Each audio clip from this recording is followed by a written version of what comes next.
Amém? É isso. Vamos abrir a Bíblia, vamos para a palavra nesta noite, no livro de Isaías, por favor, capítulo 6. Isaías, capítulo 6. O chamado de Isaías. Isaías, capítulo 6, por favor. No ano em que o rei Uzias morreu, eu vi o Senhor assentado num trono alto e exaltado, e a aba de sua veste enchia o templo. Acima dele, desse trono e de quem estava sentado, estavam serafins, que é uma classe de anjos. Cada um desses serafins tinham 6 asas, 3 pares, 6 asas. Com 2 asas cobriam o rosto, com 2 asas cobriam os pés, e com 2 asas nas costas voavam. E proclamavam, havia uma declaração através desses serafins. Declaravam, proclamavam uns aos outros que Deus, ou que aquele que estava sentado no trono, era santo, santo, santo é o Senhor dos exércitos. A terra inteira está cheia da glória de Deus. Eu quero repetir essa palavra, não como frase de efeito, mas como palavra poderosa. Os serafins voavam sobre o trono e eles proclamavam: Santo, Santo, Santo é o Senhor dos exércitos, e a terra inteira está cheia da sua glória. Ao som das suas vozes, os batentes das portas tremeram, e o templo ficou cheio de fumaça. Então gritei: ai de mim, estou perdido, pois sou um homem de lábios impuros, e vivo no meio de um povo de lábios pois sou um homem de lábios impuros, e vivo no meio de um povo, o certo seria impuros lábios, mas de lábios impuros também. Os meus olhos viram o Rei, o Senhor dos exércitos. Logo, um dos serafins voou até mim, trazendo uma brasa viva, que havia tirado do altar, com uma tenaz. Com ela tocou a minha boca e disse: veja, isto tocou os seus lábios, por isso a sua culpa, os seus pecados, veja, tocou os meus lábios e disse: por isso a sua culpa será removida, e o seu pecado será perdoado, e o seu pecado será perdoado, e o seu pecado será perdoado, e o seu pecado será perdoado, e o seu pecado será perdoado, e o meu pecado será perdoado, e o meu pecado será perdoado. Aleluia! Então ouvi a voz do Senhor conclamando, chamando, convocando: quem enviarei? E quem irá por nós? E eu respondi: eis-me aqui, Senhor, envia-me a mim, ou envia-me. Até aqui, por favor. Queridos irmãos, nós estamos diante de um texto que poucas vezes aparece com tanto detalhamento sobre o trono de Deus e a manifestação daquilo que está no trono. Digo a você que lendo a Bíblia toda, você vai percorrer e vai perceber apenas 3 vezes no Antigo Testamento, tratando e revelando a grandeza do trono de Deus desta maneira, com essa magnitude. O que eu quero trazer para vocês nesta noite é o poder de Deus sobre aqueles que são chamados segundo o seu propósito. Antes de mais nada, eu quero dizer que o que trouxe você aqui não foi a Santa Ceia, o que trouxe você aqui não foi o culto, trouxe você aqui não foram seus amigos que convidaram você, o que trouxe você aqui não foi para acompanhar sua esposa ou seu esposo. Quem te trouxe aqui está sentado num trono e de lá governa todas as coisas. Deixa eu repetir para você: a sua esposa já te convidou outros dias e você não veio. Os teus amigos já te chamaram outro dia e você não veio. Mas se você está aqui hoje, é porque houve uma intervenção do céu na tua vida. Você não está aqui porque suas pernas te trouxeram. Você está aqui porque há um propósito de Deus que excede o que eu estou falando, que excede o púlpito da igreja, que excede a vontade do pastor, que excede a vontade da tua família. O que Deus tem contigo é algo muito maior do que qualquer homem possa imaginar. O diabo já tentou tirar a tua vida.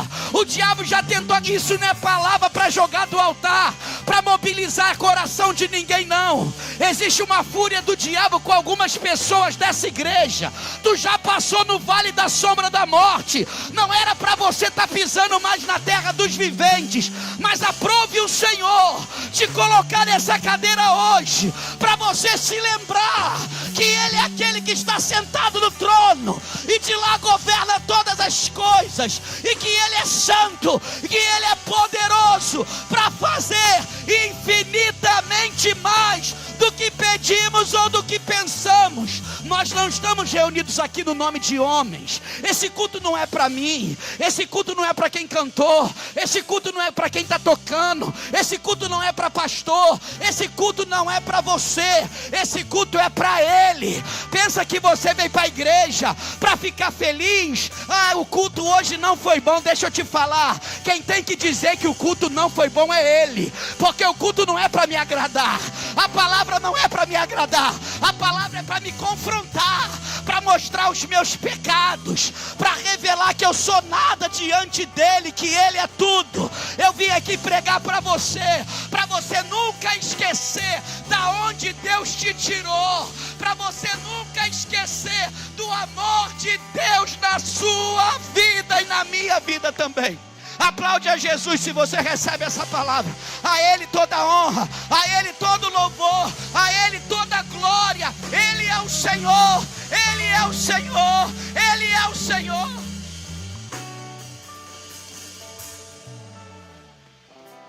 Deixa eu dizer uma coisa para você. Existem culturas que nos antecederam. Entre elas, a romana, a grega, a judaica. Depois veio algumas outras culturas, mas as principais culturas antigas, Sócrates, Galileu, Pitágoras e tantos filósofos que existiram, sua grande base foi na cultura grega. E sabe o que a cultura grega, que influenciou gerações e comunidades ao longo da história, diz? A cultura grega diz que o homem, ele, para ser perfeito, ou como é que os gregos valorizavam o homem? O que o homem tinha que ter para agradar os gregos? Ele precisava ter uma cultura por meritocracia. Ele tinha que ter racionalmente conhecimentos técnicos, conhecimentos filosóficos, matemáticos, para poder agradar o grego. Ou seja, os gregos eram agradados de pessoas, escolhiam as pessoas que tinham relevância na matemática, na filosofia, até mesmo na geografia. Então, para o grego, uma pessoa para ser escolhida era por meritocracia dentro da cultura voltada para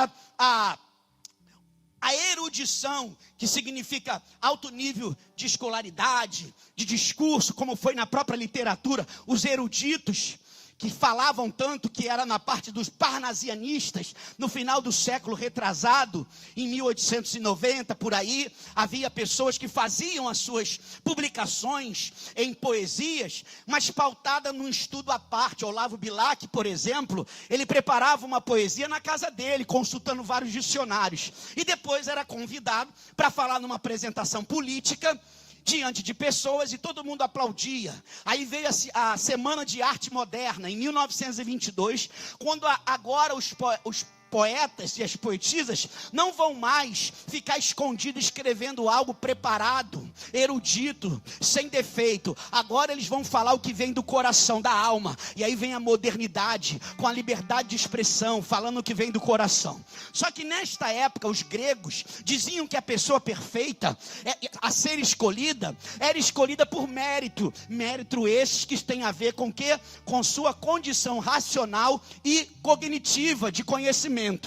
Aí você vai para os romanos. Os romanos, vinculados a César, que tinha um poder bélico muito grande, eles diziam que o homem, para ser escolhido, o homem para ser notório em Roma, tinha que ser forte. Porque Roma vivia em guerras, Roma vivia empenhado em grandes batalhas. Então o homem, para ser perfeito, para ser bom, para ser escolhido, para valer a pena, para alguém investir para um romano, diferente dos gregos, eles defendem um homem forte, eles defendem um homem preparado para a guerra, um grande coronel, um grande soldado, um homem valente, com diversas guerras vencidas. Então já os romanos diziam o seguinte: se não venceu guerra, se foi derrotado, não serve, então descarta. Mas se venceu muitas guerras, se teve muitas batalhas empenhadas, então os romanos valorizavam esse homem. Aí você vai para os judeus, na verdade não judeu, a sua cultura. A cultura judaica diz que o homem, para ser escolhido, precisava cumprir toda a lei. Ele tinha que ser perfeito na lei, ele tinha que conhecer a lei, praticar a lei. Os fariseus, os saduceus e todos aqueles religiosos, os próprios escribas, eles defendiam que o homem perfeito era o homem que conhecia a lei, era o homem que tinha o conhecimento da Torá, da Tanakh, era o homem que tinha o conhecimento da palavra do Antigo Testamento, que não pecava, que não fazia nada de errado. Se ele tivesse pecado, ele não poderia ter sido escrito, ele não poderia ter sido escolhido. Aí vem Jesus.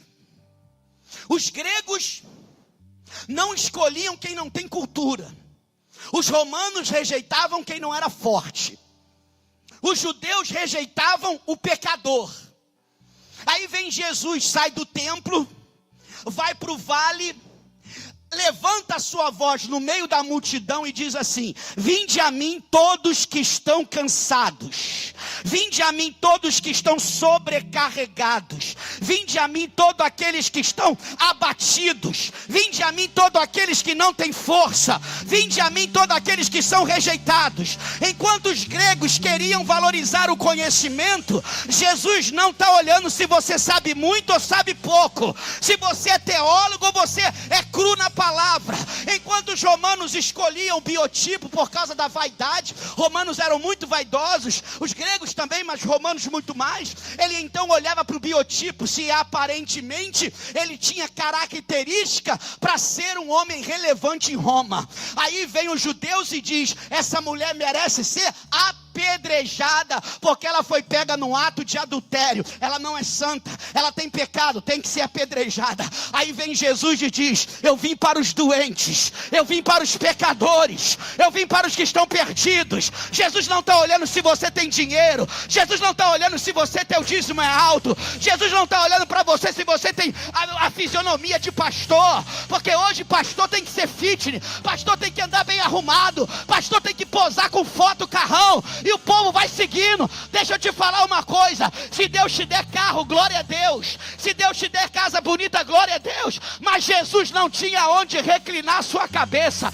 Por isso você não tem que servir a Deus porque Deus está te dando as coisas. Você tem que servir a Deus porque Ele é Senhor da tua vida, porque Ele morreu por você na cruz do Calvário. A gente não vem vem para a igreja para receber, a gente vem para a igreja porque já recebeu. Ele é o autor e consumador da minha fé. Você não está aqui porque você precisa de alguma coisa, você está aqui porque o que você precisava, Deus já fez por você.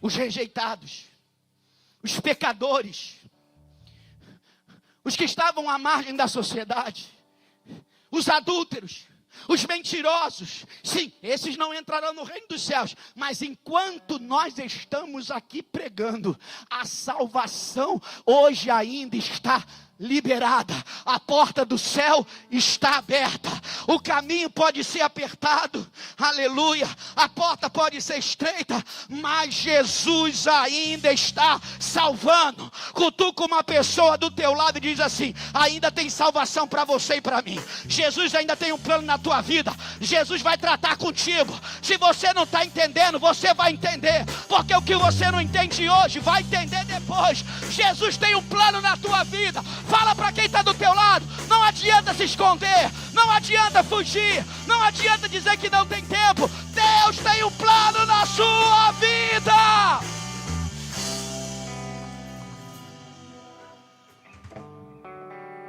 Nesse momento, nós estamos diante de um livro que, por curiosidade, tem 66 capítulos.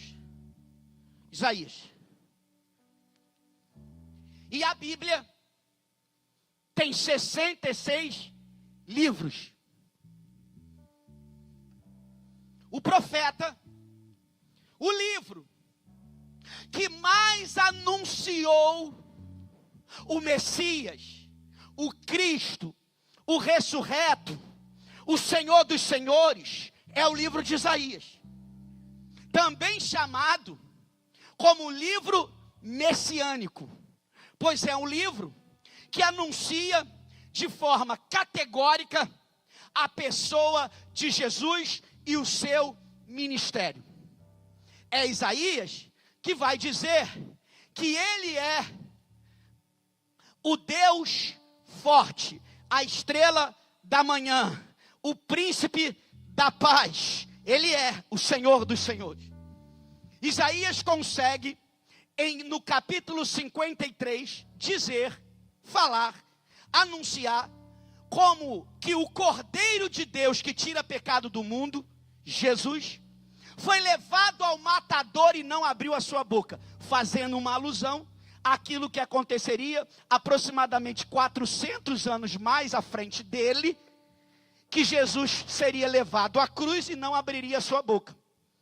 É Isaías que diz que debaixo das pisaduras do sofrimento de Jesus, nós fomos sarados. Esse homem, escolhido para ser um profeta, nós estamos no capítulo 6, mas desde o capítulo 1, ele já começa a falar e anunciar aquilo que Deus tinha voltado para o povo de Israel, que era arrependimento, que era conserto. Porém, eu preciso chamar sua atenção nesse texto. No capítulo 6 vai acontecer algo em Israel, e Isaías, para quem não sabe, ele era um profeta, vamos chamar de estadista. Por quê? Porque é um profeta que frequentava e tinha grande influência dentro dos palácios. Isaías estava sempre envolvido com os reis. Foi um profeta que profetizou nos tempos de Acais, de Ezequias, de Jotão, do próprio esse rei Uzias. Só que acontece um fenômeno, ou seja, acontece uma, não vou dizer tragédia, mas o rei Uzias morreu. E no ano que morreu o rei Uzias, e que estava prestes ao rei Acais assumir, esse momento era um momento delicado para Israel. E foi nesse momento que Deus se apresentou para Isaías, para dizer para ele que ainda que o trono da terra esteja vazio, do céu nunca está vazio. Eu vou repetir para você da glória, porque a glória não é para mim, é para Ele. Ele olha para o trono no capítulo 6 e diz assim: no ano que morreu o rei Uzias, eis que vi um trono, e o que estava sentado sobre ele, as suas vestes cobriam todo o templo. O que ele está dizendo? O trono da terra estava vazio, mas quem está no trono do céu continua sentado. Os reis da terra morrem, mas o do céu é eterno. O rei da terra não perde a força, mas o rei do céu nunca perde a força. Isaías estava sendo confrontado, que ainda que os tronos dos homens não tenham mais domínio, o trono de Deus sempre dominará a terra. Ele é o Senhor dos senhores, Ele é o Rei dos reis, Ele é santo.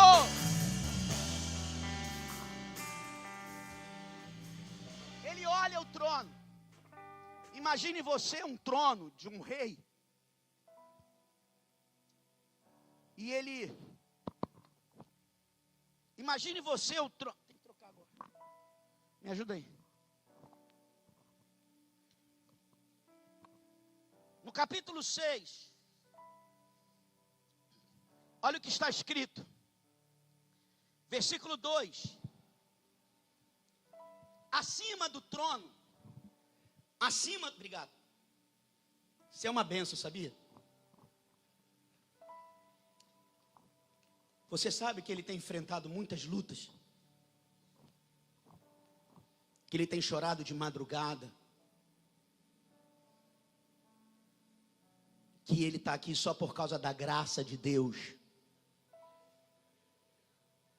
e que você olhando ele dá um microfone, e para mim parece até uma sombra que não é notada, mas a Bíblia diz que os últimos serão os primeiros e os menores serão os maiores, e aquele que não diminui aqui na terra não tem lugar no céu. E é por isso que eu digo para você, Tiago, que o Senhor te abençoe, que o Senhor cubra você de graça, que o Senhor enxugue o seu pranto, que o Senhor abençoe sua casa, que o Senhor levante o teu rosto, que o Senhor te dê a paz, e que você tenha sempre força para servir a Deus, independente dos momentos da sua vida, independente das perdas da sua vida. Continue servindo a quem está sentado no trono.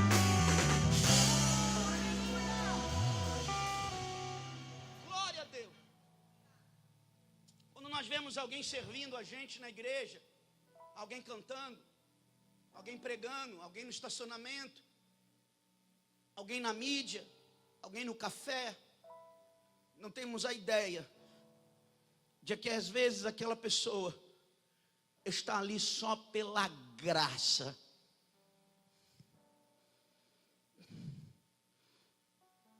Mas eu creio num Deus que recompensa os que servem a Ele. Você pode estar num dia ruim, mas só porque você está servindo a Deus, Deus tem um compromisso contigo, tem uma aliança contigo. Deus sabe como você chegou aqui hoje. Deus sabe o que você tem passado. Deus sabe que não tem sido fácil nem para você estar aí nessa cadeira aí, só dando palmas e glória. Talvez você já seja crente há muito tempo, ou você chegou agora, entrou no trem agora. Deixa eu te falar. Tem gente que está no trem, o trem já parou, já sacudiu, já perdeu a roda, já perdeu a elétrica, já perdeu a iluminação, mas continua dizendo, o trem vai chegar. E eu quero dizer para você, tanto que você está novo quanto você está antigo, não pare por causa de ninguém, continue. Não pare por causa de pessoas, continue. Porque aquele que prometeu é fiel, ele vai voltar e vai buscar a sua igreja. Continue, continue, continue, continue. Ainda que a figueira não floresça, continue. Ainda que não haja fruto na vide, continue. Ainda que as coisas não dê certo, continue. Porque você não serve a Deus porque Deus faz tudo para você, porque senão você seria um filho mimado. Você serve a Deus porque você reconhece que Ele é Senhor da tua vida. Isaías, no capítulo 6, no versículo 2, dá um detalhamento de quem está mais próximo do trono. Uma classe de anjos chamada serafins. Na Bíblia existe uma matéria, um estudo que você faz de angiologia. E aí existem alguns anjos na Bíblia. Gabriel, serafins, querubins, arcanjo Miguel, e anjos que não têm uma classe hierárquica, apenas estão ao redor do trono dizendo santo. Tem gente que se importa se está em evidência ou não, mas existe uma classe de anjos que não voa para levar recado para ninguém, que não peleja guerra para ninguém, que não segura nenhuma espada para ninguém. O que ele faz? Ele está dia e noite diante do trono de Deus dizendo: santo, santo, santo, santo, santo, santo. Quer parar de falar? Não posso, porque Ele é santo. Quer desistir? Não posso, porque Ele é santo. Mas você não queria ser um Miguel? Não, não quero ser Miguel. Quer ser querubim? Também não quero ser querubim. Por quê? Porque eu quero olhar para Ele todo dia, 24 horas, e dizer: Ele é santo, Ele é santo, Ele é santo, Ele é santo, Ele é santo, Ele é santo. Eu não sei qual é o lugar que eu vou ter no céu, mas não estou me importando também se eu vou estar no céu em evidência ou não em evidência, se eu vou estar no coral ou se eu vou estar com instrumento. Eu não sei aonde eu vou estar. Se eu estiver no céu, eu já estou feliz. Se eu entrar na eternidade, eu já estou dando glória. Tem gente que está preocupada aonde vai estar no céu, se vai estar na rua de ouro, se vai estar na rua de prata, se vai estar na esquina, se vai estar com o quê? Eu vou ter pedrinha na minha coroa. Glória a Deus que tu vai ter pedrinha, mas mesmo sem pedrinha eu estou glorificando a Deus, porque a porta é estreita e tem pouca gente que vai passar. O caminho é apertado e pouca gente vai passar, Nogueira. Mas se eu entrar na porta estreita, eu vou entrar dando glória a Deus, saltando e dizendo: glória seja dada ao Cordeiro que perdoou os meus pecados e me colocou na eternidade. Louvado seja Deus.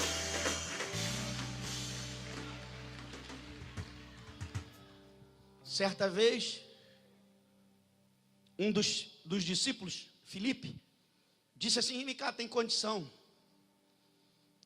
de quando eu ir para o céu eu ficar perto de você? Queria sentar do seu lado. E Jesus falou para ele: você quer ficar perto de mim lá?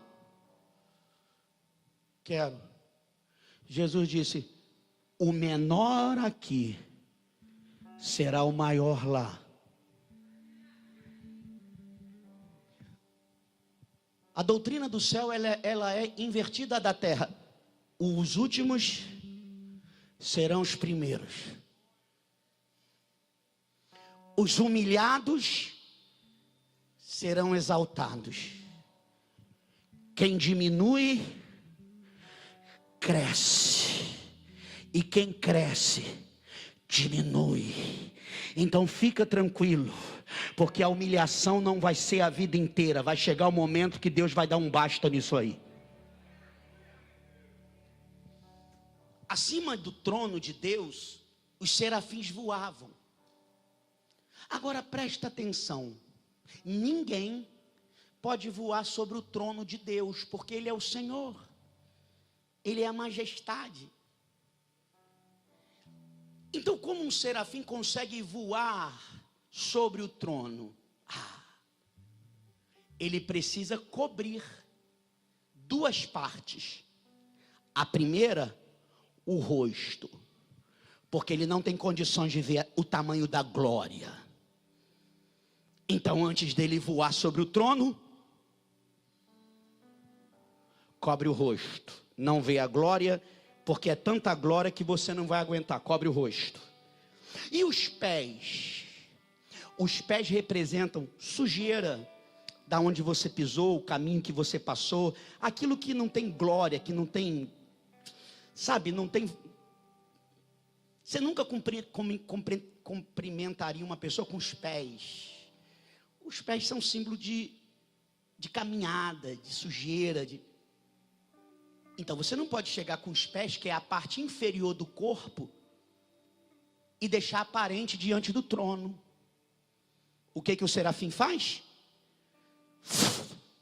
Cobre os pés. Agora pode voar sobre o trono.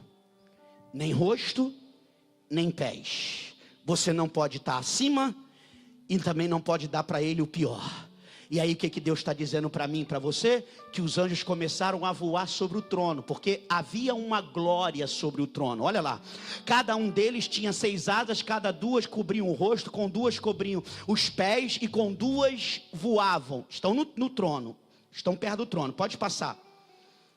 E proclamavam uns aos outros. Enquanto eles voavam, saía um som da sua boca. Qual era o som? Santo. O que é a palavra santo no grego? Separado, que não tem mistura. Separado, que não tem mistura, que não tem parte com nada, é único, é puro, é soberano, é santo.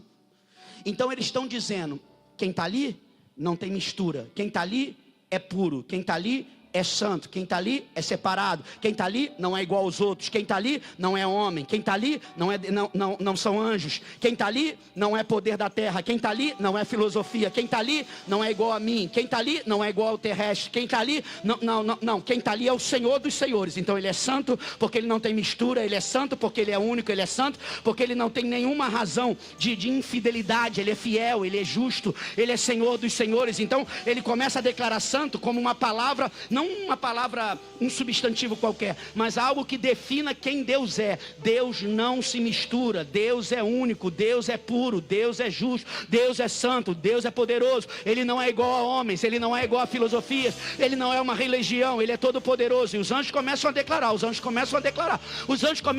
Diz a Bíblia que quando a igreja subir, ela também vai começar a declarar. Enquanto a igreja não sobe, ela também vai treinando no culto de domingo de Santa Ceia do mês de maio, dizendo: santo, santo, santo, santo, santo, santo, santo, santo, santo. Levante a tua mão e comece a adorar. Levante a sua mão e comece a adorar, porque Ele é o Senhor da tua vida, o Senhor da tua casa, o Senhor da tua família. Que Ele reina, que Ele viva, que Ele seja o Senhor da tua vida. Ele morreu por você, Ele morreu por mim, Ele está vivo.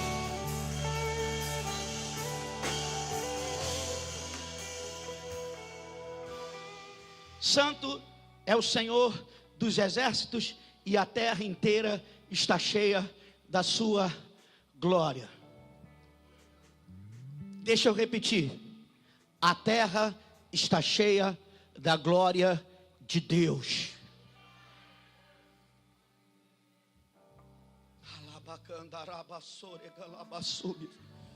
Versículo 4. Vamos acelerar. Ao som das suas vozes, ao som das vozes dos serafins, Deus, que está no trono, aparece numa visão dentro do templo. Enquanto os serafins estão declarando santo,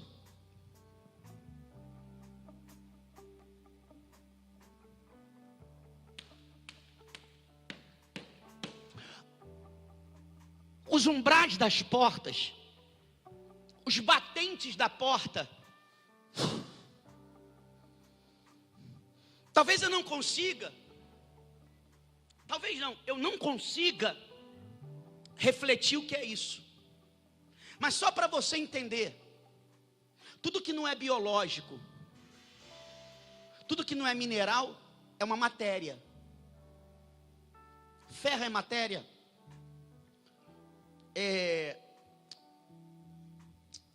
hidrogênio vai formar matéria, madeira já é célula, elementos em geral são matéria. As matérias têm um elemento básico, que são os átomos. Os átomos são compostos de uma eletrosfera e um núcleo. No núcleo é organizado prótons e nêutrons, que se neutralizam. E do lado de fora fica girando os elétrons. Percebe que se você estudar o átomo, você lembra do trono? O núcleo fica parado, em equilíbrio. E os elétrons na eletrosfera, girando ao redor do núcleo. A própria matéria, num olhar anatômico ou quântico, vai mostrar para você que existe um centro e que ao redor existe alguém circulando em equilíbrio. E que essas matérias, que são formadas por esses átomos, compostos por núcleos e elétrons, eles também se inclinam a Deus. Porque diz a Bíblia, que lá em Gênesis, enquanto a terra era sem forma e vazia, o Espírito de Deus pairava sobre a terra, a face do abismo. E ele disse, haja luz, e houve luz. E ele disse, haja separação entre terras e mares. E então houve separação entre terras e mares. O que eu vejo isso aqui? Quando eles começam a declarar santo, santo, santo, santo, a matéria dos umbrais da porta do templo, os elétrons e os núcleos também começam a adorar, e provocando uma vibração.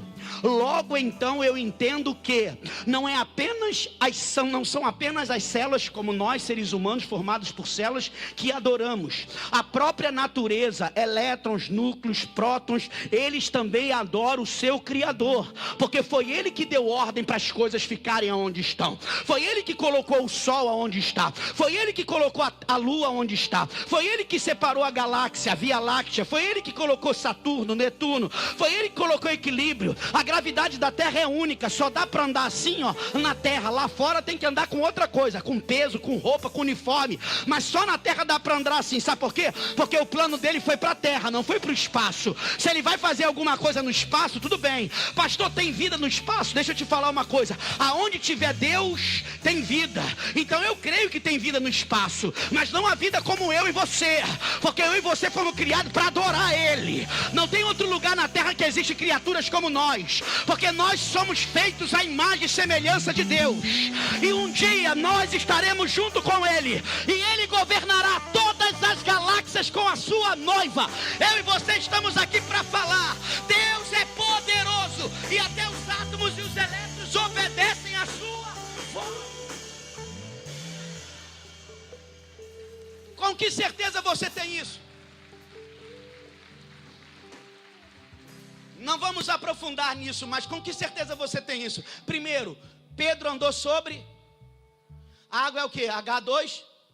A água é H2O, hidrogênio e oxigênio. O cara andou em cima do hidrogênio e do oxigênio. Por quê? Porque quem fez a água definiu naquele dia que a densidade de Pedro seria menor do que 1. Por isso ele andou na água.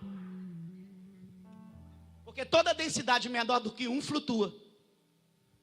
Como é que o machado caiu na água no Rio Jordão, e quando jogou um pedacinho de pau, um cabo de pau, aquele martelo veio para cima? Por quê?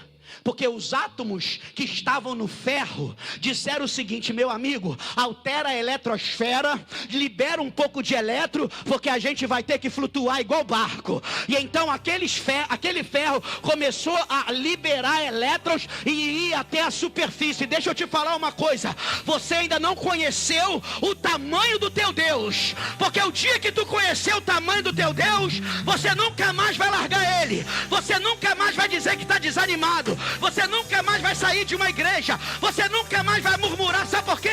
Porque igual ao teu Deus, vou te contar uma coisa, não existe.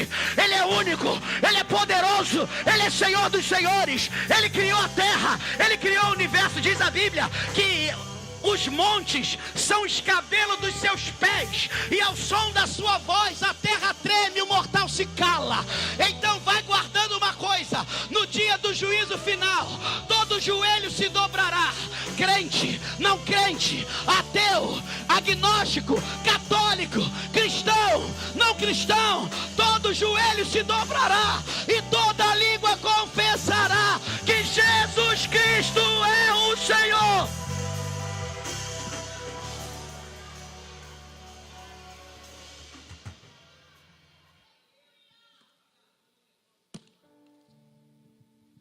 Começou a tremer as portas, e o templo ficou cheio de fumaça. Pode passar. Aí Isaías, que ainda não tinha tido essa experiência, eu também faria a mesma coisa. Gritou. Se Deus manifestar aqui de forma tremenda, uns vão cair, outros vão gritar. A gente não está, o que a gente sente é só um pedacinho da glória dele. ai de mim, estou perdido. Porque ele reparou que quem estava no trono não era o rei Uzias, era o Senhor.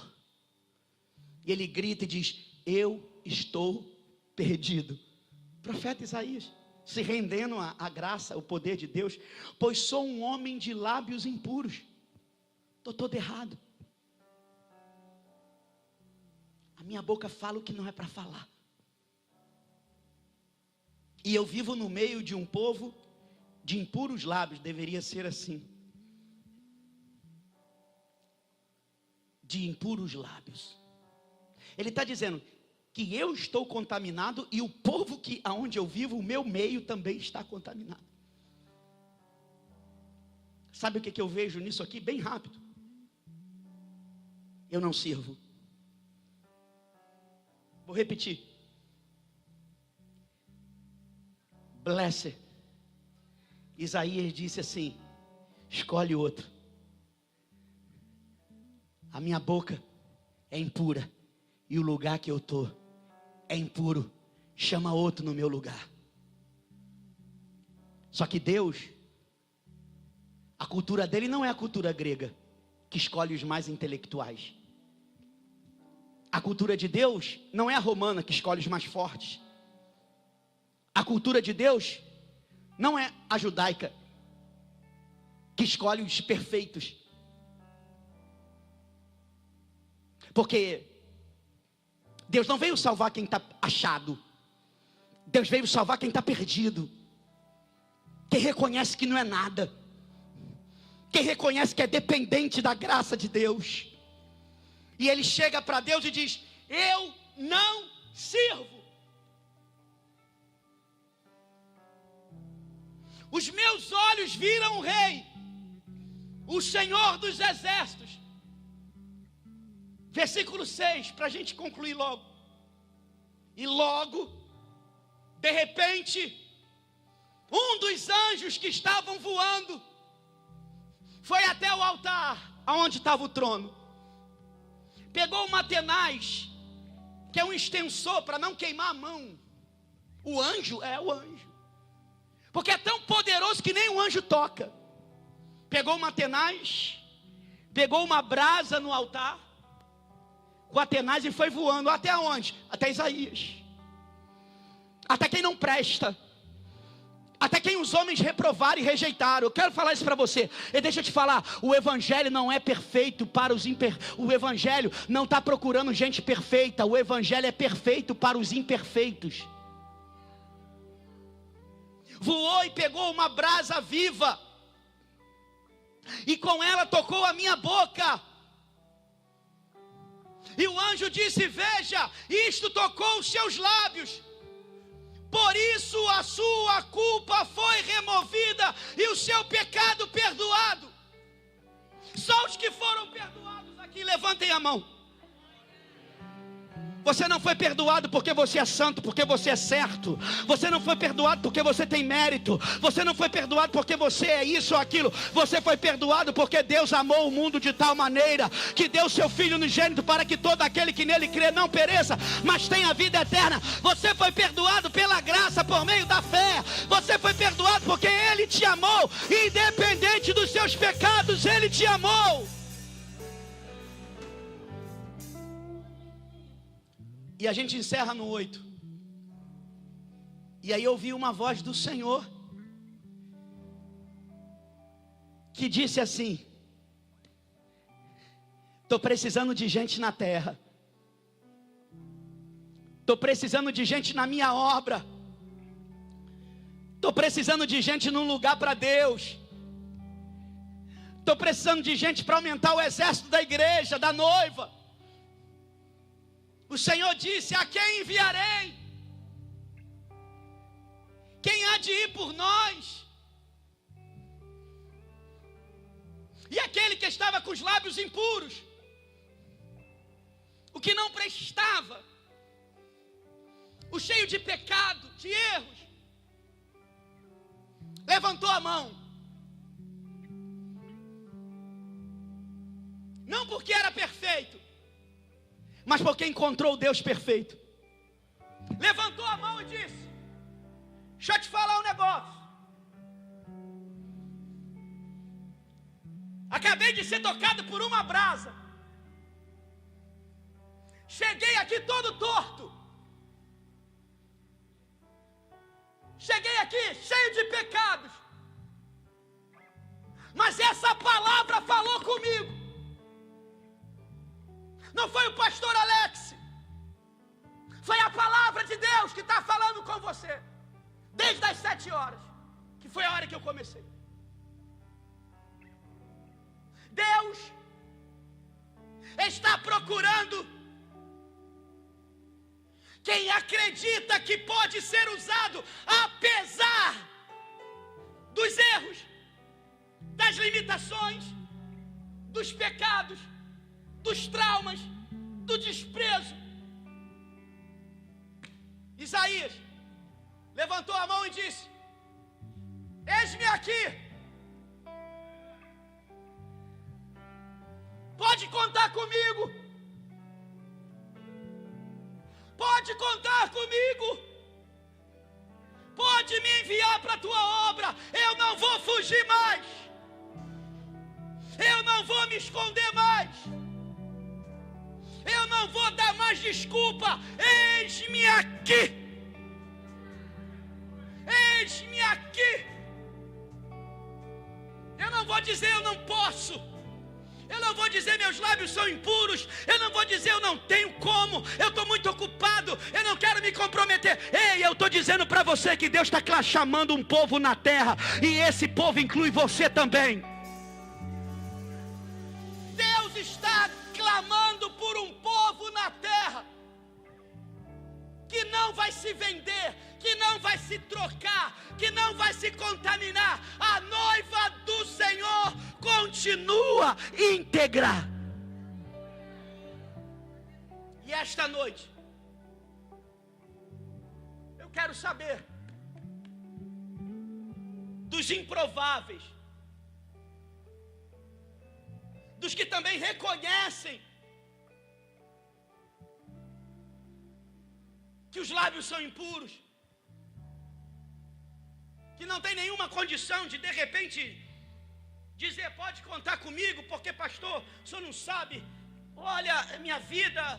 Deixa eu te falar uma coisa. Enquanto Deus está gritando o teu nome, é porque Ele ainda continua acreditando em você. É porque Ele ainda conta contigo na terra. Livra-nos do dia em que Deus falar: pode levar esse aí, porque eu não tenho mais nada para fazer na vida dele aqui na terra. E eu estou aqui para dizer para você nessa noite: com quem Deus pode contar. Você que entrou aqui hoje, pode ser o teu primeiro dia de igreja. Você pode nem conhecer direito Jesus, mas você ouviu hoje a palavra dele. De um homem cheio de limitações, deixou claro o texto. Mas que foi um homem que escreveu 66 livros da Bíblia. Livros não, capítulos. Com muito carinho. Eu não sei, coloque amor nas minhas palavras. Diga para quem está do seu lado: chega de fugir. Chega de dar desculpas. Chega de dizer que está ocupado demais. Chega de dizer: calma, eu só estou vindo, mas não tem mais calma. Jesus quer você. Então hoje tem um lugar para você aqui nesse altar. Não porque você é perfeito, mas o Evangelho é exatamente perfeito para os imperfeitos.